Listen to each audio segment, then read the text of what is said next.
بسم الله الرحمن الرحيم. عن علي رضي الله تعالى عنه أن النبي صلى الله عليه وسلم قال: أربعة من كنز الجنة إخفاء الصدقة أو كما قال عليه الصلاة والسلام. தான தர்மங்களை மறைத்து செய்தல் என்பது சோனத்தினுடைய பொக்கிஷங்களில் ஒன்று என்பதாக நபி ஸல்லல்லாஹு அலைஹி வஸல்லம் அவர்கள் சொன்ன அந்த செய்தி, சோனத்தினுடைய பொக்கிஷங்களில் அது ஒன்று அப்படின்னு சொல்லியிருக்கிறான். இது சம்பந்தமான செய்திகளை நாம் பார்த்துக்கிட்டு வர்றோம்.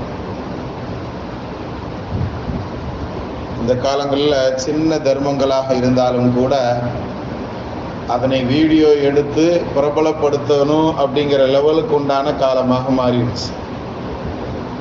அது தான தர்மமாக இருந்தாலும் சரி, அல்லது நம்ம மீது கடமையான ஜக்காத்து போன்ற கட்டாய கடமையாக இருந்தாலும் சரி, ஏழை வரி அப்படின்னு சொல்லக்கூடிய ஜக்காத், இதை கொடுப்பதை கூட என்ன செய்யறது, நேராக கார்ல இருந்து இறங்கி போற மாதிரி மொத்தமாக கொண்டு போய் கையில் கொடுத்து அதை ஒரு வீடியோ மாதிரி ஷூட் பண்ணுறது. அதே மாதிரி நாங்கள் இவ்வளவு பொருட்கள் ஜக்காத்து கொடுக்குறோன்னு சொல்லி 100 அரிசி மூட்டைகளை அடுக்கி வச்சுக்கிட்டு அதை ஒரு வீடியோ எடுத்து ஊர் மக்களுக்கு பூரா நாங்கள் கொடுத்துருக்குறோம். சிலர் வீடியோ எடுக்கிறது தெரியக்கூடாதுன்னு வீட்டுக்கு வர வச்சு கொடுக்குறவங்க இருக்கிறாங்க. அந்த மாதிரி கொடுக்குறவங்க சிசிடிவி கேமராவில் எல்லாம் ரெக்கார்ட் ஆகுது. எல்லாத்தையும் இப்போ ஒளிவு மறைவு இல்லாமல் அனைத்தையும் என்ன செய்கிறாங்கன்னு சொன்னால் இன்ஸ்டாகிராமில் என்ன செய்கிறான், போட்டு விட்டுக்கிட்டே இருக்கிறான். காலங்கள் அவ்வளவு ஒரு பிரபல்யத்திற்காக வேண்டி நாம் எதை வேண்டுமானாலும் செய்யலாம். சிலர்கள் என்ன செய்கிறாங்க, ஜக்காத்து பணத்தை கொடுக்கணுங்கிறதுக்காக வேண்டி அந்த ஜக்காத்து பணங்களில் சேலைகளை வாங்கி வச்சு என்ன செய்கிறது, ஏழைகளுக்கு கொடுக்குறாங்க. கொடுக்கறது நல்ல விஷயம்தான், ஜக்காத்து கடமை நிறைவேறிடும். ஆனால் அதை பிரபல்யப்படுத்துது அப்படிங்கிறது அதை ஒரு பெருமைக்காக வேண்டி செய்வது, கொடுக்கறத அல்லாஹ் நம்மகிட்ட இருந்து ஏற்றுக்கிடணுமேங்கிற எண்ணத்தோடு நாம் கொடுக்கணும். அப்படித்தானே? நாம் செய்யக்கூடிய இபாதாத்துகளை, நாம் செய்யக்கூடிய வணக்க வழிபாடுகளை ரப்பு ஏற்றுக்கொள்ளணுமே அப்படிங்கிறதுக்கு அந்த பயத்தோடு நாம் செய்வதைத்தான் ரப்பு விரும்புகிறார். ஆனால் அனைத்தும் இன்றைய காலங்களில் நாம் செய்யக்கூடிய சின்ன ₹1 தர்மத்தை கூட என்ன செய்யக்கூடிய சூழ்நிலை ஆகிப்போச்சுன்னு சொன்னால் பிரபலியப்படுத்துதல் அப்படின்னு ஆகிப்போச்சு. நாம் இந்த விஷயங்களைத்தான் இந்த ஹதீஸ் ரொம்ப தெளிவாக படம் பிடித்து காட்டுகிறது. என்ன, இஹ்ஃபாஉ ஸதகா, தான தர்மத்தை மறைத்து செய்யணும் அப்படின்னு சொல்லுவோம். அந்த மறைத்து செய்யக்கூடிய இந்த பண்புகள் நம்மளிடத்துல இருக்கணும் அப்படிங்கிறத சோனத்தினுடைய முதல் பொக்கிஷமாக நபி ஸல்லல்லாஹு அலைஹி வஸல்லம் அவர்கள் நமக்கு சொல்லித் தர்றாங்க. அதே மாதிரி 2வது செய்தியாக சொல்லும் போது கித்தமானுல் முசீபா, நமக்கு ஏற்படக்கூடிய சோதனைகள் கஷ்டங்கள் இதையும் கொஞ்சம் மறைக்கணும் அப்படின்னு சொல்லப்படுகிறது.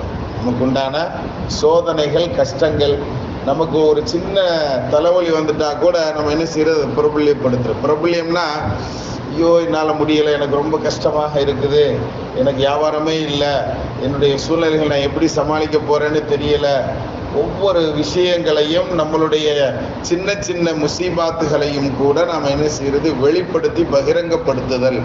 இதுவும் நல்ல பழக்கம் அல்ல.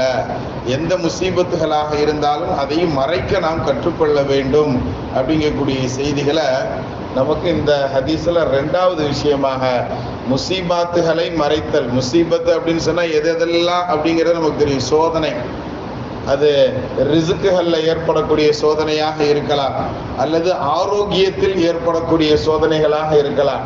நல்லா தான் இருப்போம், நல்லா நேற்று வரைக்கும் நல்லா சாப்பிட்டுக்கிட்டு இருந்திருப்போம், அப்படித்தானே? ஏதாவது ஒரு சின்ன பிரச்சனைன்னு சொல்லி போயிருப்போம் ஆஸ்பத்திரியில், அவன் ஃபுல் செக்கப் எடுக்கணும்னு சொல்லுவான், பாடி ஃபுல் செக்கப் சொல்லுவான்.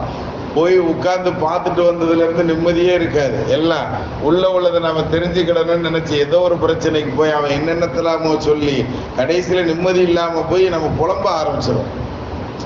குழப்பம் அப்படிங்கிறது இருக்குது.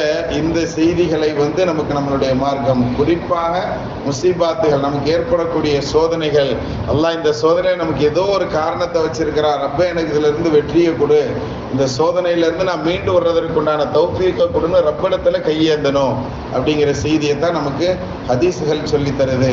அது ஆரோக்கியம் சம்பந்தப்பட்ட விஷயங்களாக இருந்தாலும் சரி, அல்லது வருமானம் சம்பந்தப்பட்ட விஷயங்களாக இருந்தாலும் சரி, நம்மளால முடியலைங்கிற பட்சத்துல ஏதோ நம்மளால செய்யக்கூடிய ஒரு சின்ன தர்மத்தை செஞ்சு, மரதாக்கும் பிஸ்ஸதகதி, உங்களுடைய நோய் நொடிகளுக்கு, உங்களுடைய முசீபத்துகளுக்கு நீங்க என்ன செய்யுங்க, அதாவது தர்மம் என்ற மருந்திடுதலை கொண்டு முதல் மருத்துவம் செய்யுங்கள் அப்படிங்கிறது நபி ஸல்லல்லாஹு அலைஹி வஸல்லம் சொல்றாங்க.